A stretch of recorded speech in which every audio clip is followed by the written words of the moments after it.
In today's episode, we discuss the current state of real estate, the influence of AI and new technology, the question of, is now a good time to buy a home, and philosophy in life and business.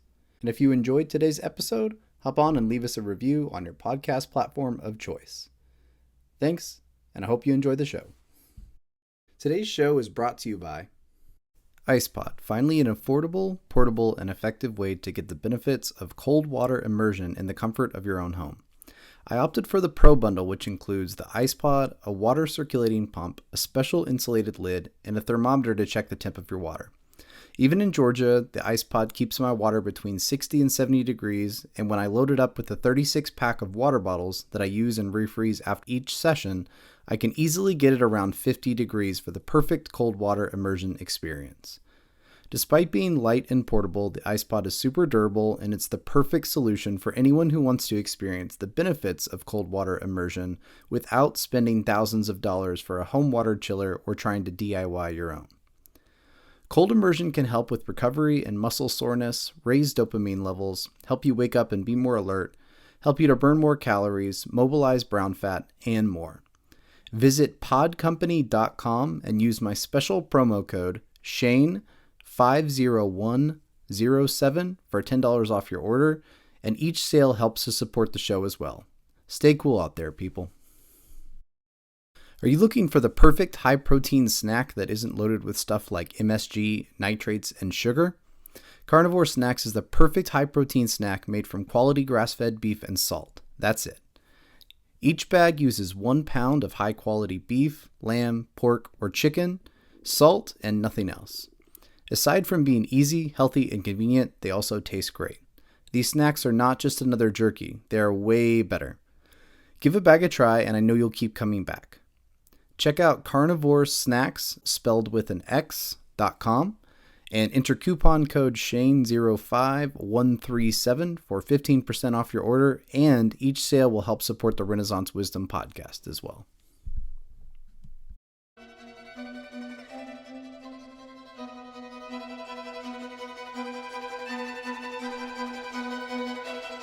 Welcome to the Renaissance Wisdom podcast, where ancient and modern wisdom come together to create a better way of living. I'm your host, Shane Sorensen, and each week we speak with successful people from a plethora of disciplines in search of wisdom from their own lives. Your own personal renaissance begins today. Let wisdom be your guide.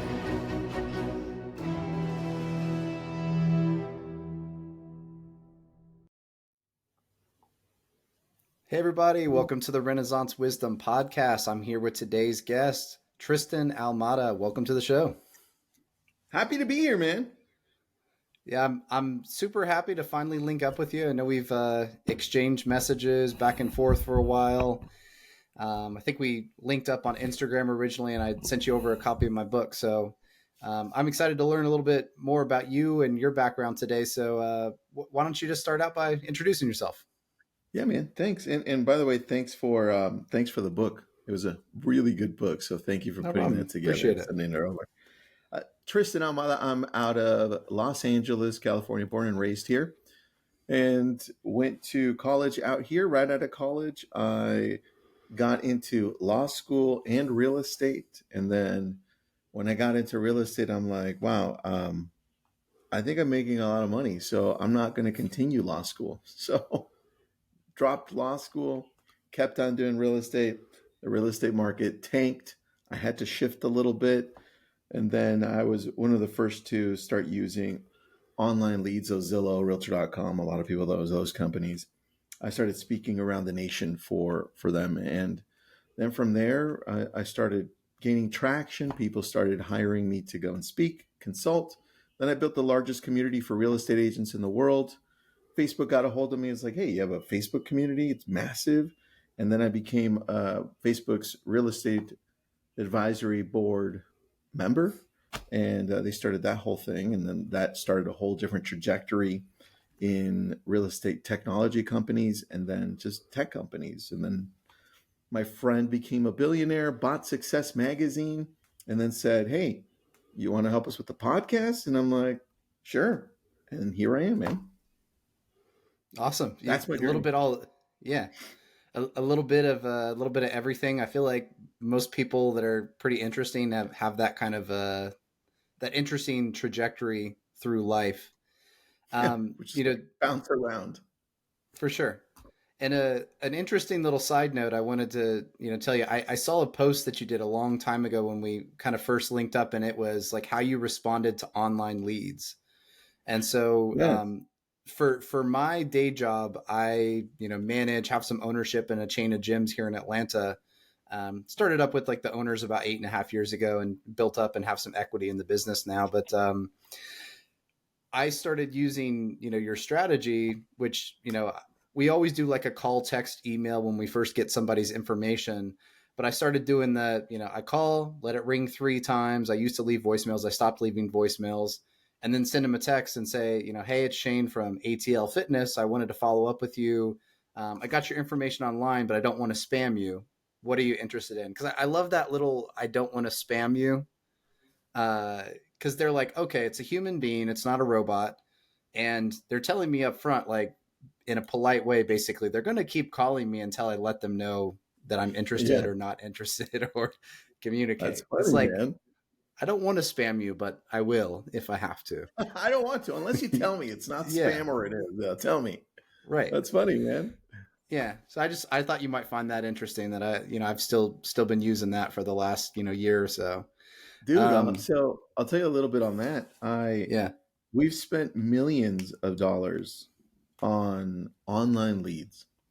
So Yeah. because remember I consulted Facebook, so we had to test out Facebook lead ads when it first came out with them.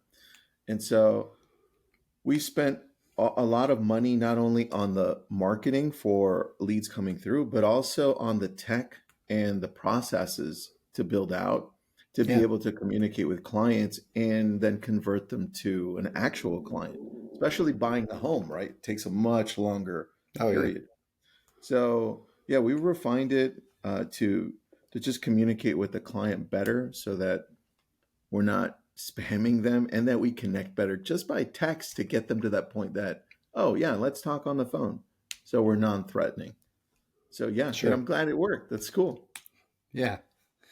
Now, why don't you tell us a little bit? I know you just dropped a book, which is pretty cool, right? Like getting a book out there in the world. That's a big accomplishment. Tell us a little bit about that.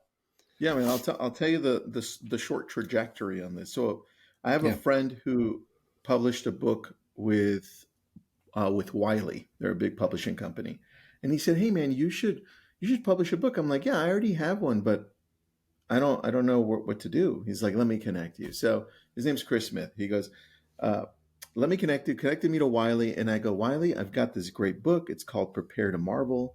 Focuses on the evening routine and morning routine." And they're like, yeah. Who's your audience? And I'm like, well, I'm real estate. And they're like, that book, no, we'll publish it if it's a real estate book. I go, but I don't have a real estate book. They're like, well, write one and we'll publish it. So there I am writing a real estate book from all the experience I have in like 6 months. I send them the manuscript. They're like, let's go. So I published not the book I wanted first, but it's doing well. So there you go. It's called Yeah. Real Estate Prospecting. Real estate prospecting. Yeah. It's like I self-published. I did everything through Amazon. I hired an editor, hired a cover designer.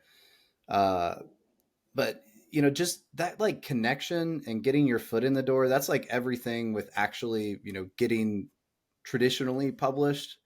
Yes. um, I spoke via email a lot with Donald Robertson. He wrote How to Think Like a Roman Emperor, super super bestseller.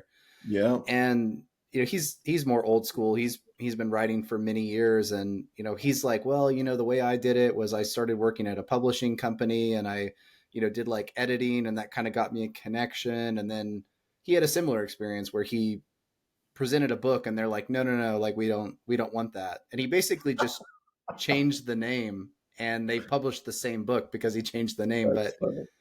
I should have done um that. But yeah, it just wouldn't have been like real estate. It would have been weird. yeah.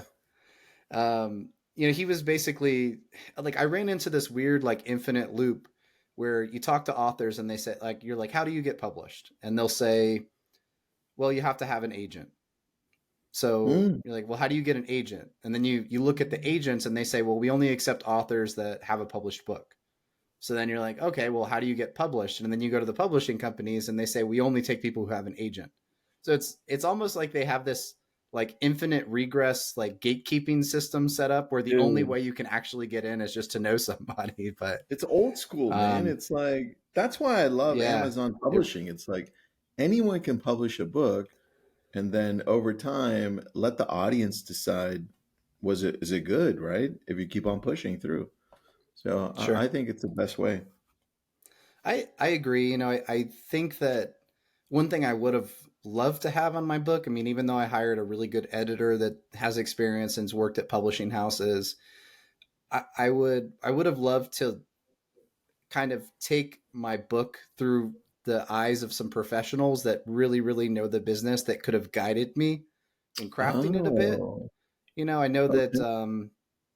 some people might argue they're taking away some of that like freedom of expression, I guess, or that original idea. But I think that, especially me being a first time author, I would have loved some guidance from some people that really have experience in the industry. Because again, I'm a first time author, so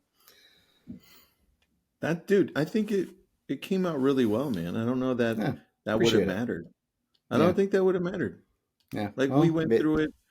I have my own in-house editor, and I also went through Wiley's, mm-hmm, and they didn't change very much. It's like they kept a lot of my words, a lot of my structure. So sure. I think you did very well. I think you're underestimating Appreciate it. it. Appreciate it. Yeah. I appreciate it. Um, all right. So let's see. I wanted to ask you, like, obviously you're very involved in the tech side and the online lead marketing, right? Um, I think there's a lot of things happening, you know, in the real estate market, right? Things have changed a lot just with the advent of obviously like online marketing. It's a little bit there's still that like mouth, like, you know, person to person, like word of mouth kind of spread. Hmm. But I assume as with most industries, it's the online leads and that type of marketing becomes super or way more important over the years. Yeah. You know, why don't you talk just a little bit about like the tech side, you know, with like lead generation and, you know, how do you think that most real estate agents could be doing better in general? I think as a whole, there's two parts to it. There's Yeah. the real estate agent, and then there's the consumer, right? So we know that most of the consumer goes to search for property online first. But when it Right. comes down to then deciding whether or not they're going to take that next step to purchase, or at least start getting their feet wet, they're either going to go to Zillow, Redfin, Realtor.com primarily, right? Or Google, just Google, hey, homes for sale in. Or let's see those, or they're actually going to reach out to somebody they know. Like you, Shane, I'm going to be like, hey, Shane, you bought a house. Who did you use? Right? Because I trust you. And so you're going to tell me, hey, I used so and so. So close to 40% of the people actually go to someone they know or a real estate agent that they transacted with in the past. Mm-hmm. And so there's a dynamic there of two things when it comes to the consumer and the agent. So knowing that, of course, I'm going to go to Zillow, Redfin, Realtor.com, Google, even Facebook, and say, well, what can I do there to attract the consumer and connect with them? And it's at the end, it's simple. It's, well, they want to look at property. The consumer just wants to see property. That's it. And so if we make that harder for them, then we're not going to be the agents for them. And that's where the whole text thread of connecting with people at a human level comes into play, right? If you just give them what they want and get out of the way, they'll use you because they trust you at that point. And Sure. a lot of us don't. A lot of us stay in the way, right? It's like, but I've got something to tell you. I've got something to sell you, right? It's like, no, just get out of your own way. Give them what they want, and then they'll come right back to you. So online tech, I think it comes down to the user, just like AI, right? The better questions we ask, the better responses we get. Well, in tech, Mm-hmm. the better you Yeah. know how to use it, the better you know how to connect with people using tech, the better the results. And it comes down to the user. So this is why, dude, everything comes back down to philosophy. Like, how do you operate? How do you operate internally? Are you using people to get rich, or are you actually really trying to help people? Right? And Mm. people can feel it. People don't care about you until you actually show them that you care about them. Yeah, that that makes so much sense, and it makes me think. I do a lot of sales training at my job. Whenever we have like new employees, I'll teach them how to do tours and how to answer phones and deal with people that are coming in and looking for the gym. And we always get to the tour, and I always just tell people, listen, like the tour of the gym has nothing to do with showing them the gym. Literally, it's like I don't even need to walk them through the gym. I do it because it's an experience, it's a process, but I tell them like the tour is all about getting to know that person. Figure out what their goals are, figure out where they work, where they live, how long they're going to be in the area, figure out if they're a member at a gym already. If they are, what do they like about the gym, or what do they not like about the gym? if Yeah. if they don't have a gym, why are they looking for a gym? How many times in the past have they tried to get into a gym and they didn't succeed? And like the more you get to know these questions, and the last thing I always ask them is like, how soon are you looking to get started in a gym? Because then I'm trying to figure out, like, transport Mm. myself into your head. Like, how motivated are you? Are you shopping around for gyms that you're thinking you might want to start in the next 3 months, or are you like, you ready to go next week, you're ready to go today? um Mm. and it Dude, sounds like that's kind of what you're saying, right? Is like an open house. You yeah, just described an open house for me.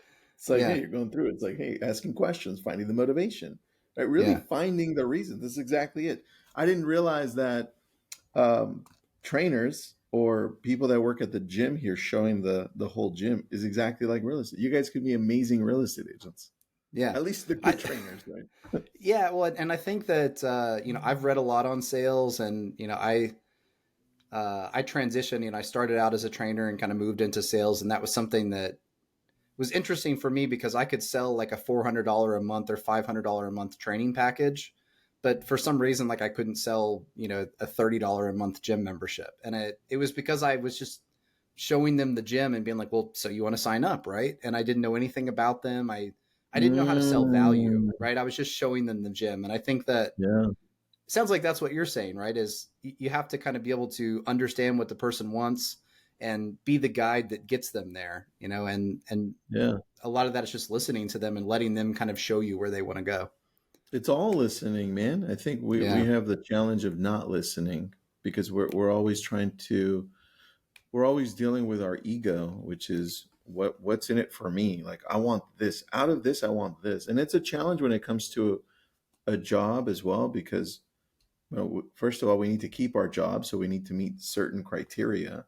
So Yeah. we always have that, and that gets in the way too. It's like, oh, we need to make the sale. We need to make the sale, and it's no different on our end. Even though we're independent contractors, at the end of the day, we need to make money, and sometimes that pushes over too much and says, well, I need to make money, so let me just push my prerogative to you instead of listening to what you really want. And that's why a lot of salespeople do not Yeah. succeed. Yeah. That's really, really true. Listening and not like people can sense when you're just trying to make a sale. And Oh yeah, man.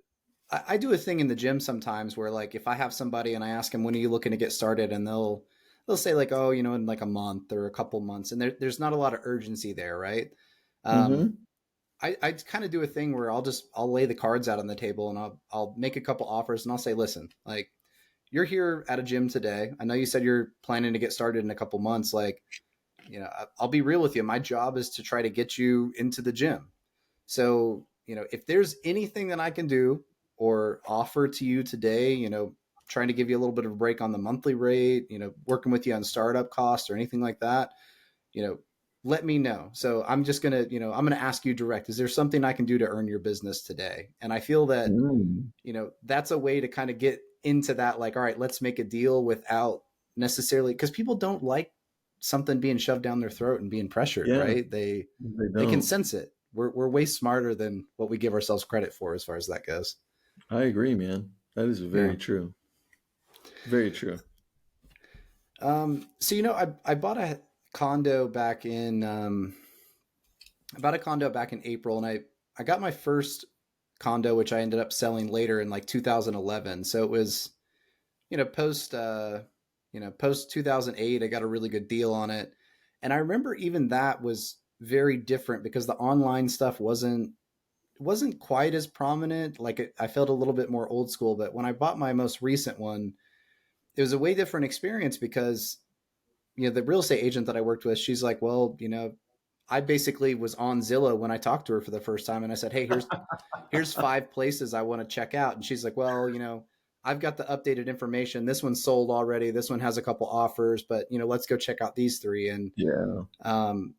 the place that I ended up buying, I actually found myself that like we went to one and they already had an offer in on it because I bought. Mm. It was like last April when it was insane. Like every single place I made an offer on had like 15 offers, and Dude.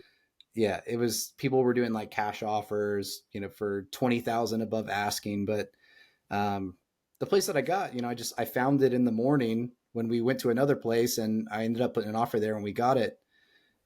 Is that like more common these days? Like for people that are, looking to buy a house, that they're actually doing a lot of the work themselves, or? Yeah, dude, it's changed a lot. I think real estate agents have become more of the consultant and advisor through the process so Yeah. that the consumer doesn't make as many mistakes. Because the last thing you Mm, want is a yeah. lawsuit 3, 4, 5 years later, or buying a home that just is falling apart, right?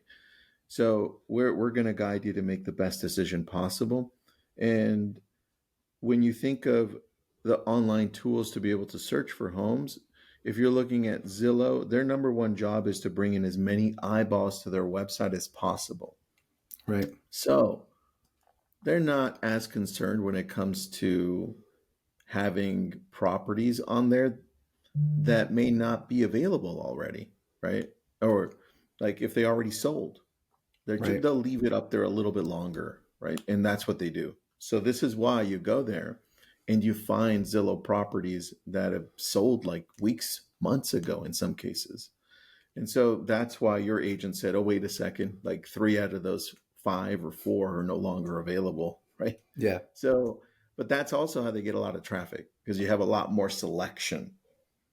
And so their job, where they get all their money, and you have to understand the back end of this too, where they get all of their money. Zillow is from the agents. They sell your data to the consumer, to the real estate agent.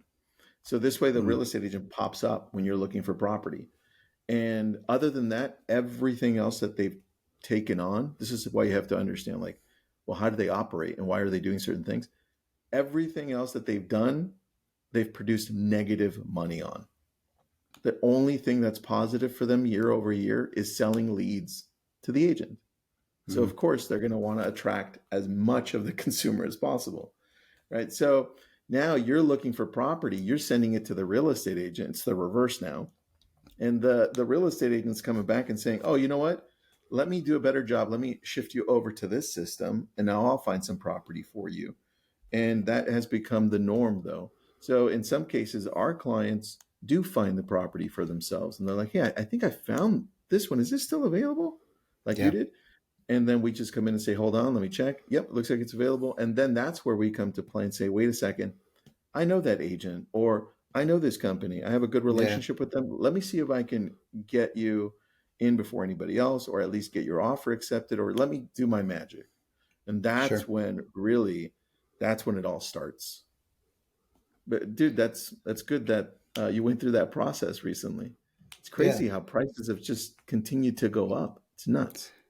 Yeah. I saw a bit of because I bought it like peak insanity, kind of. Like I said, when I got in, it was just absolutely wild. I mean, I probably made 6 offers, and for me, I think like having the real estate agent really helped me because, as you mentioned, like she sort of guided me and used her expertise. Like there was one, I found a house that was in a great area where I wanted to be. I mean, it was beautiful. It was like really really cool architecture. It was like an old 1960s that had been renovated, and I was really pumped on it. And I got there, and she's like, Shane, she's like, I'm going to be honest with you. She's like, there's some issues here. I don't think this is your house. She said, I'll show it to Oh, you. dude. That's great Um, that she told you that.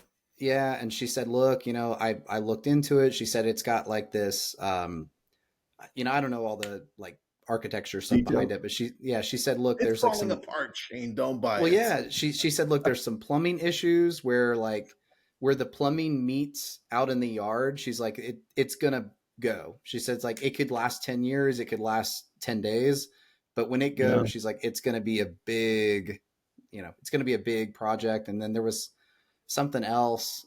So if I wouldn't have had an agent, I could have made a big mistake there. And Yeah. when I did get my place, she had a really cool strategy because they were asking, like, we really thought the value of this condo is probably like 260, 270, and Mm-hmm. they were asking for 300. So she said, listen, we're going to go in at a full price offer at 300, but we're going to put it, contingents on appraisal. She's like, because I know this place is not going to appraise. So while Mm. everybody else is offering kind of what they thought it would appraise for, 260, 270, we went in at 300. And of course, the appraisal came back at, 270, I think.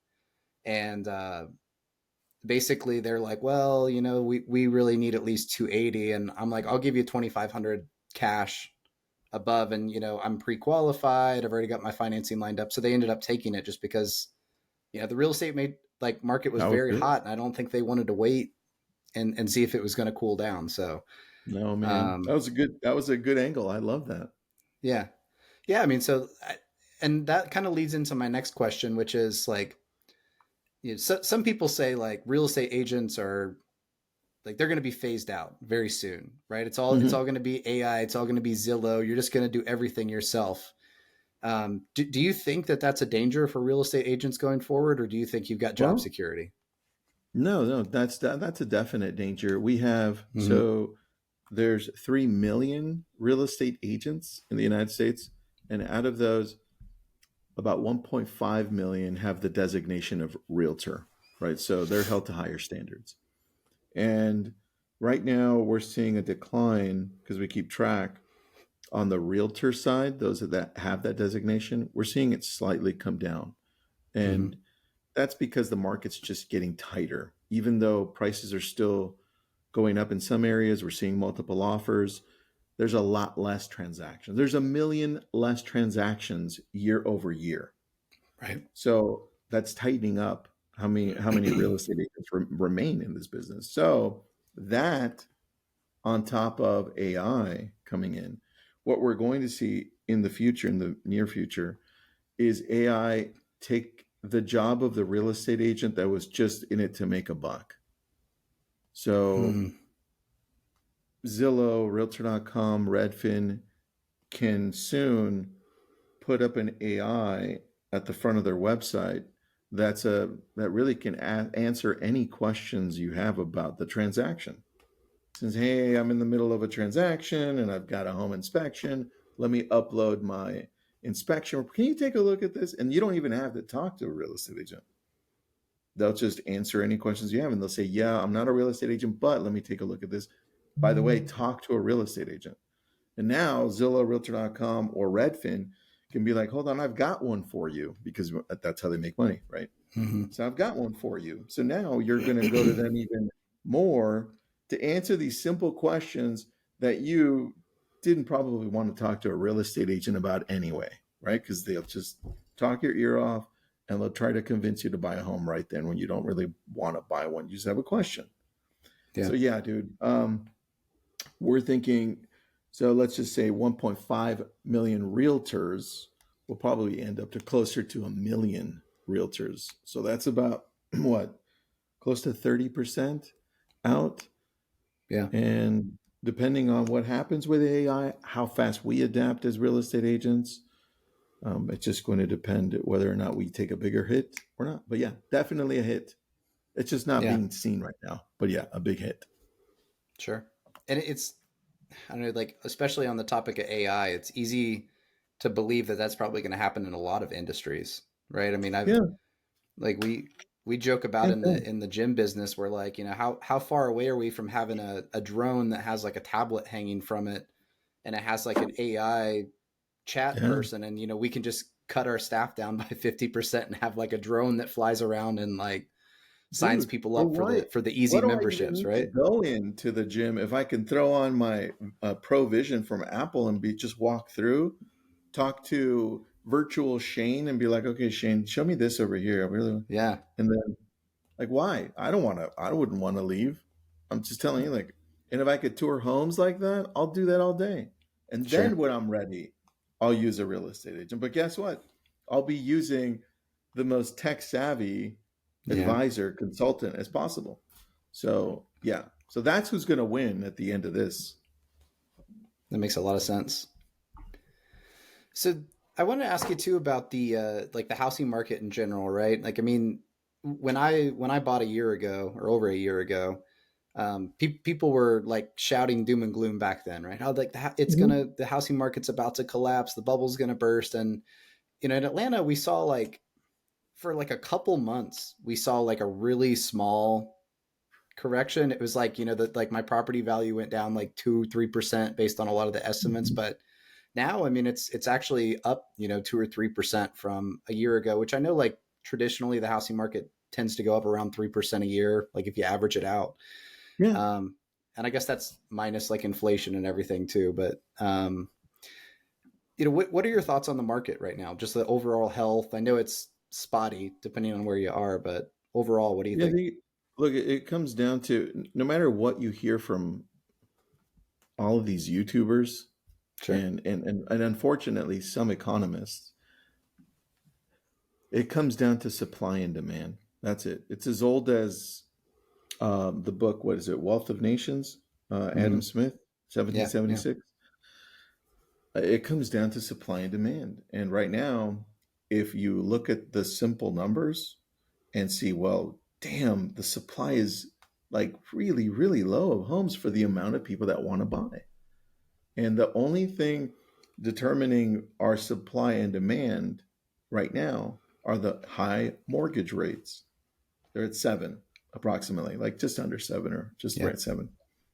And so what happens is people like you and I, Shane, who bought 2019, 2020, maybe 2021 with a really low rate. Why in the world would I put my home on the market and sell and Right. go buy something with much double, triple my interest rate? And it just doesn't make sense. So what's happening is all the sellers that have a really low rate are no way in hell going to put their home on the market unless they have to.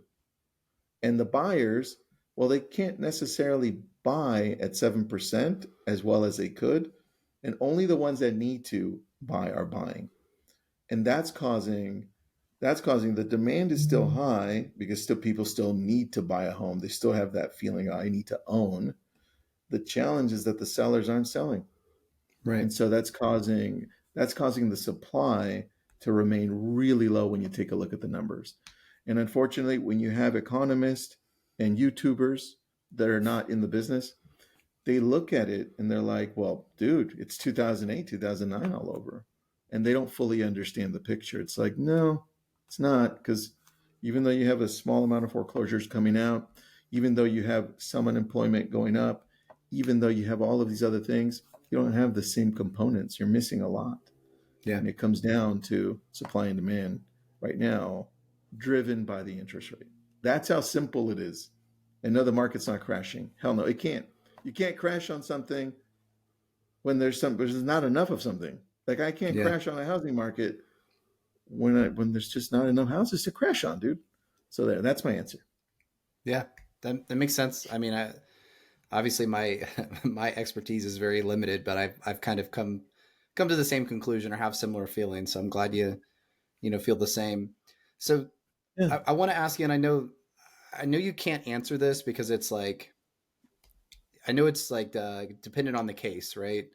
But Mm-hmm. in general, if someone asked you, is it a good time as a buyer right now? Like if I want to go out and Mm. buy a house, like in general, is it a good time to buy based I'll give on you. your I'll give experience you over the two years? answers. I'll give you two Yeah. answers. I'll give you a no and a yes. Right. Mm-hmm. And the no is it's not a good time to buy if you can't afford the current payment right now. And And if you're not sure if you have a stable job or the security of your job, Mm-hmm. and you may be moving, or you just don't feel comfortable and you think that the market is going to crash, then it's not a good time for you. Mm-hmm. If you're gonna live in this home that you're gonna buy for the average, which is now 10 years, crazy, but the average 10 years, what we've seen year over year in a span of 10 years, prices have gone up. And what's going to happen? Here's what's going to happen from experience. Mm-hmm. Interest rates will come down. They're Yep. just going to come down. Yeah. They're going to come down to 5. They're going to come down. I don't know that they'll ever come down to 4s, but let's say they come down to 5. Now you're going to have all of these buyers are like, finally. And now you're going to have some sellers that are like, I can live with 5. So now all of that demand from the buyers that who couldn't buy at 7 are going to come in. They're still going to outweigh the amount of listings that are out there because we're just underdeveloped in new construction and in active home listings. So that means that prices are still going to continue to go up year over year. And that's not even talking about inflation, man. Look how much money was dumped into Oh, yeah. into the US through COVID.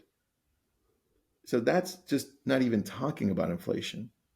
So real estate, unfortunately, real estate for the regular person like you and I, that's where people save most of their money without even knowing that they're saving. And if you're looking at it as a normal, in this case, United States citizen, why wouldn't you buy a home? Because you're never going to save money. Because I know Americans suck at saving money, Sure. right? And the saving money part's going to come down to your equity that your home built over the next 20 years. That's going to be your retirement, right? So if you look at it that way, you should buy as soon as possible. But Yeah. if you're scared, then don't buy. That's it. Yeah. That makes a lot of sense. It's a good response to a very hard to answer question because, like I said, I know everything's case dependent, right?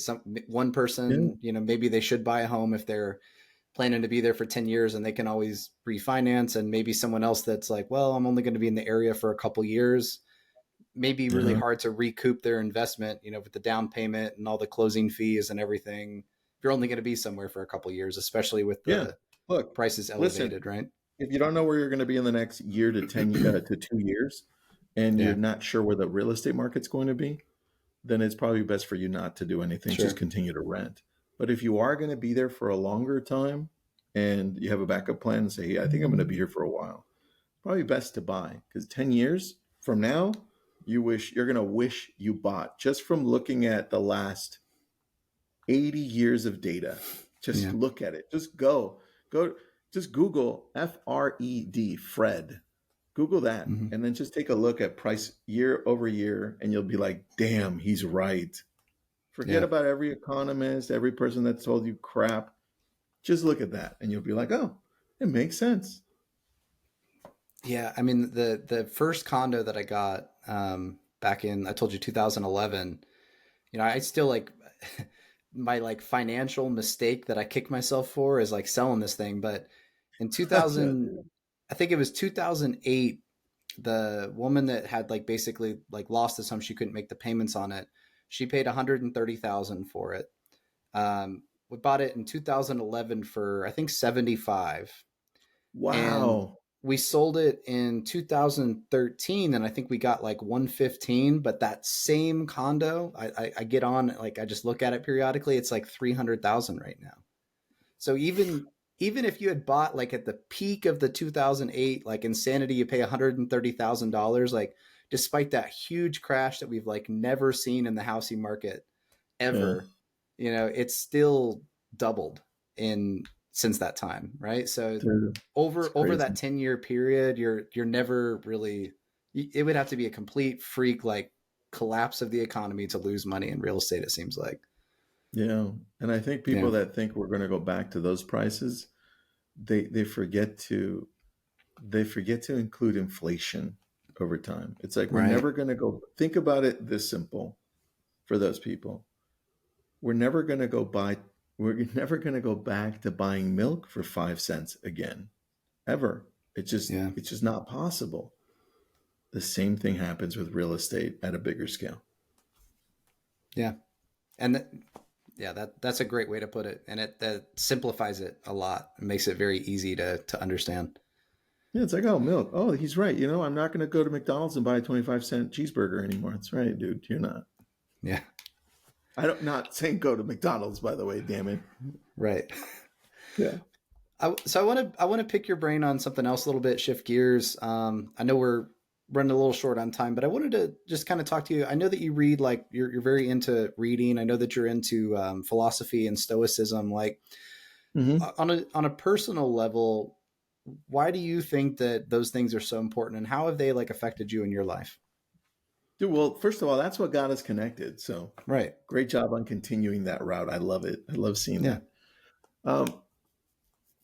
I think philosophy in general is something that we all need to dive into, just to make sure that we're living a better life for ourselves. And I think it's really, it allows us to look inside and say, hey, am I actually functioning as the best version of myself on a daily basis?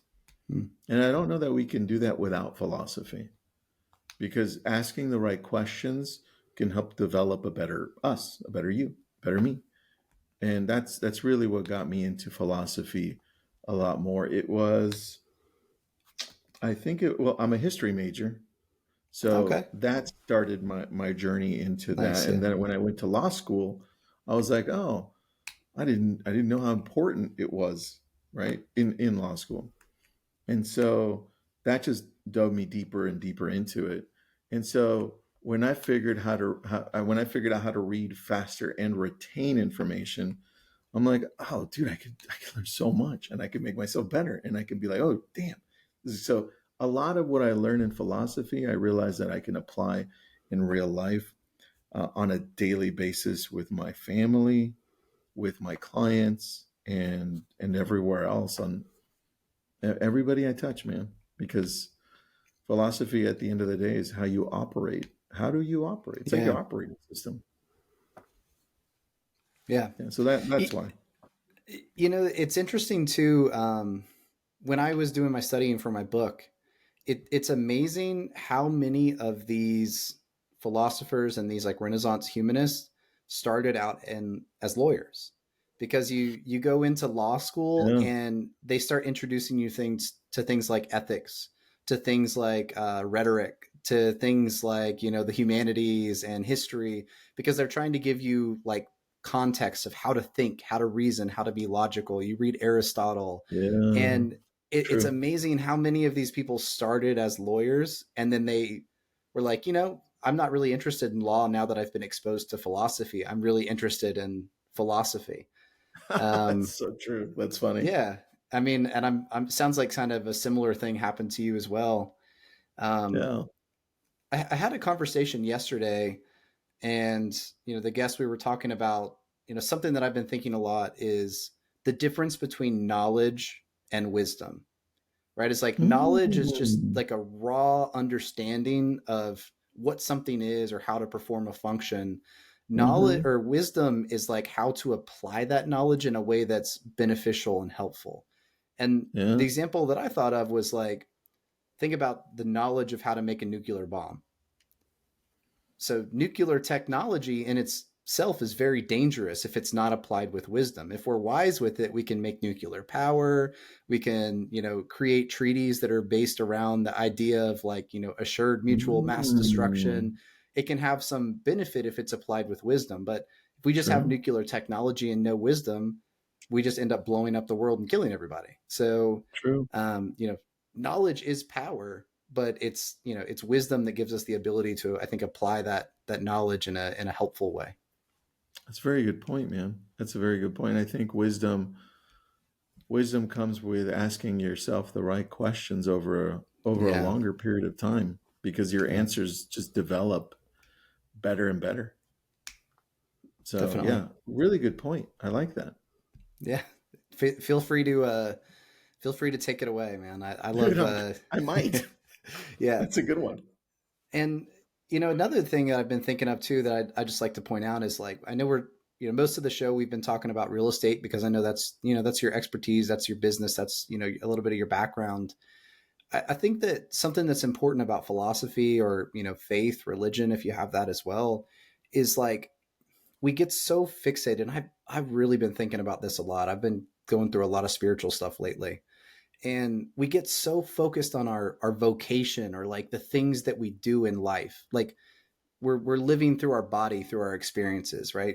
We tell ourselves like, well, I'm a gym salesman, I'm a real estate agent, I'm, you know, and we get so caught up in the act of living that we kind of forget that there's something deeper. There's something more within us that we lose contact with as we're just going about our days Mm-hmm. and living life, right? Like you know, Mm-hmm. even though we go through our jobs and we are these things, like what we really are is we're a lover to somebody, we're a parent, we're like a friend, we're sharing in this experience, but we have this like this energy, this spirit inside of us. And I think we just lose touch with that sometimes. And I think that philosophy encourages you to look within and to ask those deep questions and think Mm-hmm. about what's important and to connect to the current moment that you're living in. And I think it just, it touches us back with wisdom and it helps us to live with a little bit more intention, right? Not just get caught up in the day to day of like, I'm in my car, I'm sitting in traffic, I go to work, I'm, selling gym memberships, I go home, I'm watching Mm. Netflix. Like, it just breaks you out of the routine a little bit. Yeah, it gives you, it's almost like it gives you a purpose. Like, oh, you know what? It's very, dude, it allows you to reflect and go in and say, oh, that's right. I'm more than just what I'm practicing on work on a daily basis. I'm more than just this. And you're like, I got it. I actually have a duty to everyone around me. You know what? Actually, like Marcus Aurelius, it's like, Mm-hmm. yeah, I have a duty to everyone.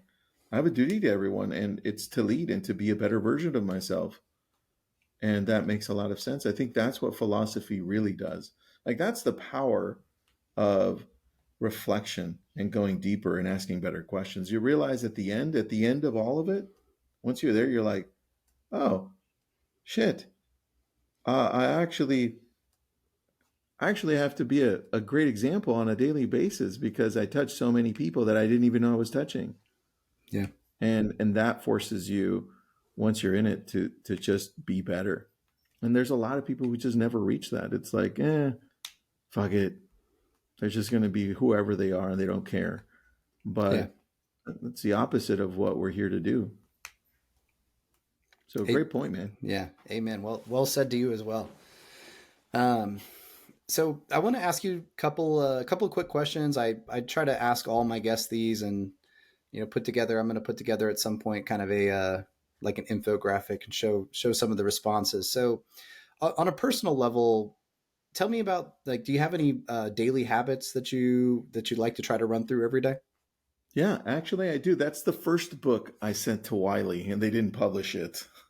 Okay. That's the one I'm going to self-publish, by the way. Yeah. Do it. Um, Get it out it's there. a, it's an acronym, dude. I built this out through interviewing all the people in Success Magazine and all these other thousands of people I've interviewed. Mm-hmm. Um, it's prepare in the evening and marvel in the morning. It's an acronym, prepare, and it's kind of like these little actions that I take. So plan the night you're planning the night before. It's like, Mm-hmm. I know what I'm going to do. Right, I'm reviewing through everything, and I'm doing exercise. I exercise. That's why I'm like, oh, ATL fitness. I wrote that down. I'm like, now I'm going to look it up. Yeah. So exercise, and then it gets a little bit different. It's like, these are the things that you hear often from other philosophers. It's like, wait a second, I want to.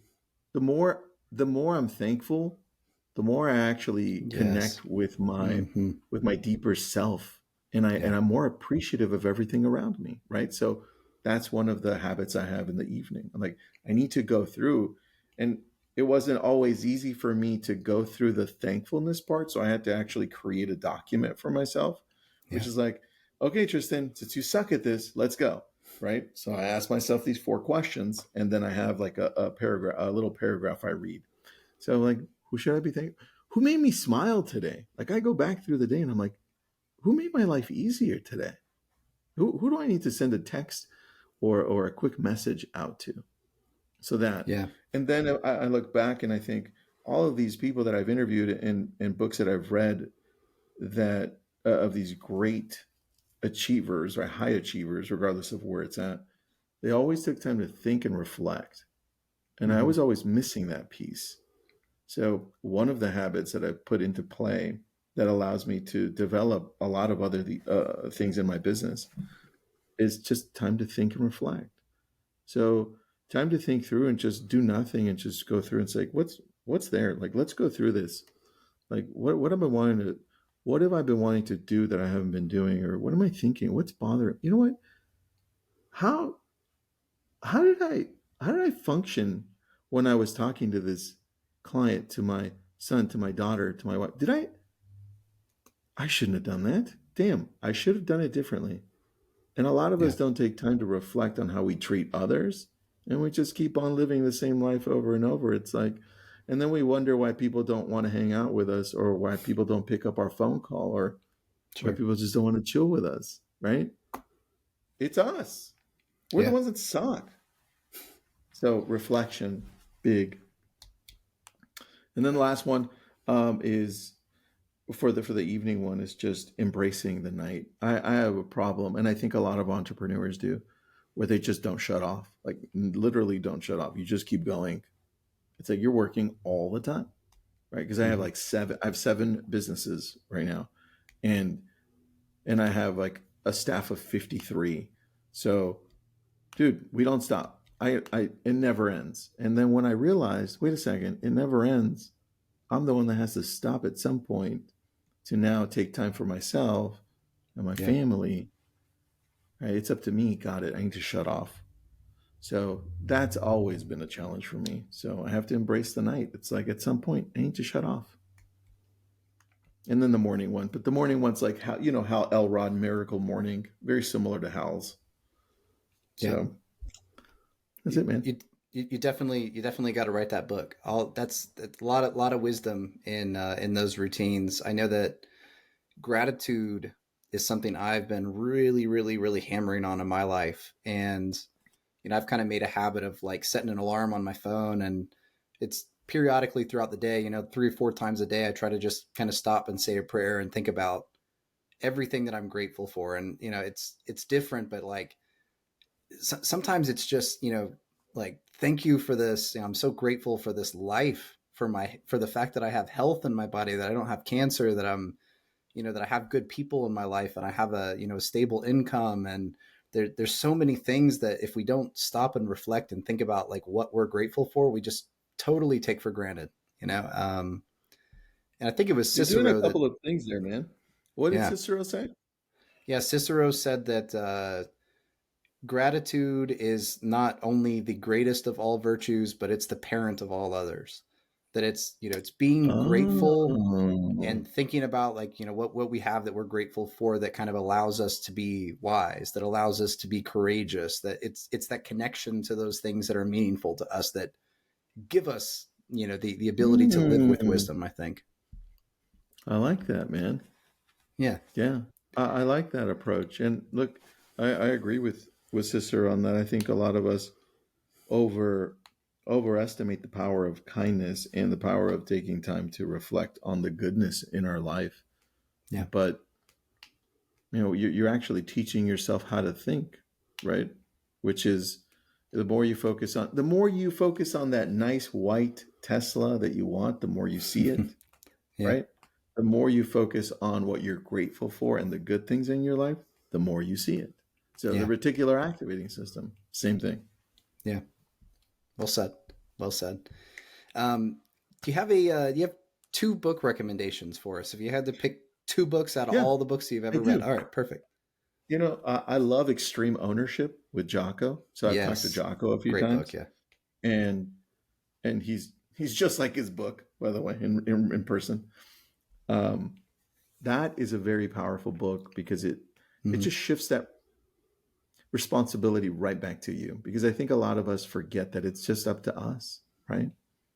Yeah. And because we easily push that off. And then number 2, Number two, dude, I could go so many different ways with number two, with the Daily Stoic with Ryan Holiday, or I can go to The Alchemist or Built to Last with Jim Collins. But I'm gonna give one that is a little different. It's very aggressive, and that's Winning by Tim Grover. I think Okay. that's very real.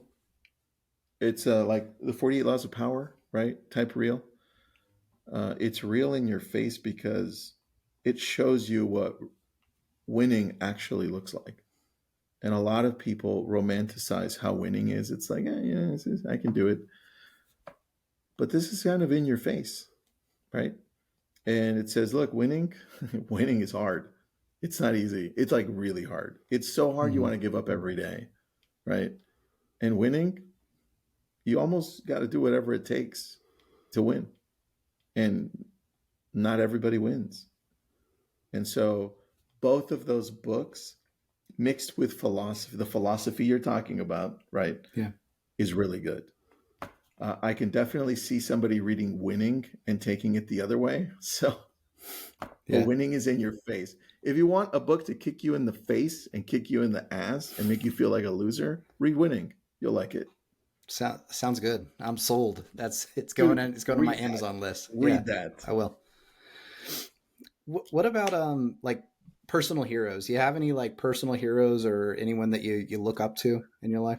Dude, for me, so I've been married for 25 years. And my Congrats. personal heroes are That's thanks, man. huge. That's huge today. Yeah, it's my wife, she's become over the years of our ups and downs, because we've been through everything together. We met in college, first year of college, Yeah. and she's my hero, dude. Just putting up with all the shit I have to do, right? And then doing all the amazing things she's done, and then my mom and dad. That's Yeah. that's it. I Beautiful. could easily go to all these other people, but I don't know them, right? I only know what we see on the front page or on a book, all the good stuff. I don't know them personally. So Yeah. those are my That's heroes. the most popular answer. And it surprised me, but like dad, mom, like, spouse, brother, like just family. It seems like at the end of Yeah. the day, those are the people that are heroic to us. Those are the most impactful in your life, right? The Yeah. close people that you surround yourself with become your heroes. It's like, and that's who we emulate or learn not to completely be like. Be like, I don't like that of that person, Yeah. or I love this of this person. So the next one I want to hit real quick, and I know we're running short on time, so you can give me an abbreviated one. Sure. Most people, like, we have this like iceberg of success thing, right? We look at people, we see they're successful. Look at Tristan, he's got 7 businesses, he's doing all these big things, but we forget about like all the hidden sacrifices and setbacks and failures and things that happened along the way to get you where you are. So you personally, I mean, can you think back on your life and think of, a time where it was like a really dark period or you had a major setback that sort of, transformed you or allowed you to change Yeah, and go forward in an that's improved pretty way? easy, man. I've Yeah. had a few of those. I think the last one I really had was 2016. I had just built this amazing. I was building this amazing community for real estate agents, and I was in a bus going to an award ceremony for being nominated. So one of our companies was nominated, and I was in a bus sitting next to my friend and some guy that was drunk. And you can Google this, right? And the guy that was drunk next to us was talking about Tinder, how his wife cheated on him with his cousin, and now he's doing his thing now. Yeah. And I'm just there listening. I'm like, cool. Uh, and the bus trip ends, and then maybe like 4 months later, an article comes out at the same time Trump was saying stuff on his bus thing, right? So at the Mm-hmm. same time, an article comes up about me and my business partner saying that we were the ones cheating on our wives and talking about Tinder and doing all this stuff. Uh, And I'm like, I saw the article. It didn't name us, the first article. And I was like, who the hell is this fucking idiot? Right. So I posted it up I posted it inside of the group of my group. I didn't know what it was. And then it started coming back and saying, "Hey, they're talking about you." I'm like, "No way." And so I started reading it. I'm like, "Oh wow, I guess that we're being blamed for saying all that shit about women and doing all that stuff." And then the next article came out, and then the next article came out, and then the next, dude, it Yeah. fucking blew up. We had millions and millions of hits on these different articles. And at that point, I'm like, oh shit, it's actually going to possibly damage my brand. So I had to pick up the phone and call Facebook because we already had a partnership with Facebook. That was my first call. So, and he's like, don't worry, I know you. We got your back. I'm like, oh, okay, cool, right? Next, Fidelity National Title, $1 billion company. He goes, you didn't do it right. That was his first question. I'm like, dude, of course not. You fucking know me. He's like, okay, I got you. I'm like, okay. I went down the line. I called all the companies. The only company that believed me but had to break from working with us was Realtor.com. That was it. So um, we still have, to this day, we still have people that assume that we did those things. And it's kind of interesting, man. That changed my life. First of all, it put us on the map, on a way different map, right? And Yeah. then I had death threats. Uh, we were doing the cancel culture thing before the cancel thing Yeah. happened, Yeah. right before it happened.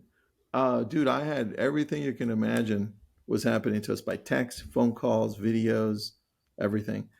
And I went through that and I was like, holy shit, like, what the fuck is this? Especially when you didn't do anything. And so Right. I learned to not care about what other people were saying. And that took a lot. That took a lot. And then now I'm like, okay, yeah, you can say whatever you want about me. Doesn't matter. But I had to go through that first. Yeah. Yeah, Yeah. there you go. That's tough because I can tell just from speaking with you, you care about people, right? Like it's obvious in the way that you carry yourself and the way that you move through life. And I think that I consider myself, I try to be pretty empathetic and I try to think about others. And I have relationship issues with, back with my dad and things like that, where I have like a people pleaser in me, right? I want to please everyone. And something that I'm having to learn, and this is something I'm going through now, is that I'm on the carnivore diet, and I had so many people that Mm, were so angry that I posted a picture of a steak. They're like, "How dare you?" And I'm like, well, part of me is like, I want to cater to everyone, but I guess, to yeah, be yeah, myself, to be a brand, I got to be who I am. Right. So, that's it, man. it's a tough That's it, process. dude. I just interviewed Seth Godin like 4 weeks ago, and he's like, Yeah. "Look, the more you want to please everyone, the less you're going to be successful. Yeah. You've got to stand your ground and be like, this is who I am, this is who I'm attracting, and be okay Amen. letting Yeah. everyone else go." Yeah. And then, so So the post last that steak, question, bro.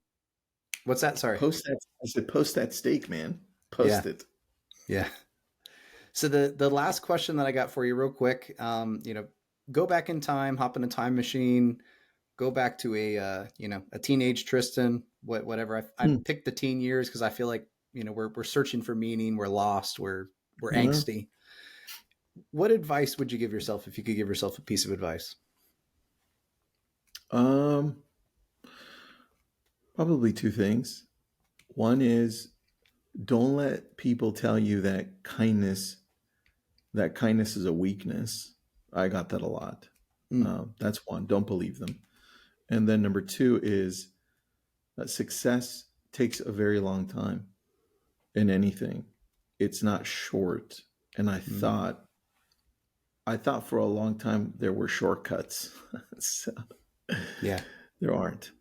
There aren't. We just happen to see that person who got famous fast, or that person who yeah, just had the right unicorn company in the process of 2 to 3 years. Normally, it takes a very long time. yeah, And kindness, dude, kindness is the way. It's just I rather would lead with kindness and build my businesses with that than any other way. Yeah. Those are, I mean, both great pieces of info. I mean, like the idea that it doesn't happen overnight, right? And again, it's that iceberg thing. Like you see someone and they just blow up overnight. They post a viral video and like all of a sudden they're famous, but it's like, how many videos did they make that they got one like on, or that Yeah. nobody saw? How many things happened before that moment actually happened? It didn't happen in one moment. It happened in, 10 years, and like many moments compounded. We just Yeah. saw the one moment because that's what was visible. That's right, man. That's it. All right. Great Yeah, question. Tristan, and I loved speaking with you today. Anything you'd like to shout out, or like any resources for anybody if they want to look you up, learn more about you, anything Yeah, like that? just follow me on Instagram. It's Tristan.Ahumada, and buy Shane's book. It's really good. No, So there you go. appreciate it. All right, thanks, man. I really appreciate you taking the time to speak with me today. Thanks, man. Thanks for making it happen. No problem. Thanks for listening to the Renaissance Wisdom podcast, and hopefully you learned at least one lesson on today's episode. Our mission here is to uncover practical wisdom to create a better way of living for our audience. If you enjoyed this episode, please help us by leaving the show a review on your podcast platform of choice and by giving it a share on social media. This really helps us to grow our audience and to continue to add more episodes. If you are interested in learning more, please check out our website at renaissance-wisdom.com or check out the book that started it all, Renaissance Wisdom: How to Flourish in the Modern Day, now on Amazon. Thank you again, and may wisdom be your guide.